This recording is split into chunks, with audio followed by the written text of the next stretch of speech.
এই যে ফেরেশতারা বসা, সালাম দাও। আদম বলেন না, আমি সালাম দিব কেন, আমারা দেয় না কেন? অনেক মুরব্বী আছে বলে আমি দিব কেন, তোরা আমারে দিবি। এরকম আছে না নাই? না, সালাম সবাই সবাইকে দিবেন।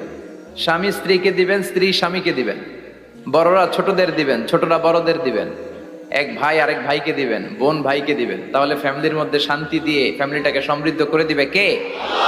কারণ সালাম অর্থই শান্তি। সালাম অর্থ কি? ফ্যামিলির মধ্যে আমাদের এই সালামের প্রচলন নাই। বিশ্বনবী সাল্লাল্লাহু আলাইহি ওয়াসাল্লাম স্ত্রীদেরকে আগে সালাম দিতেন।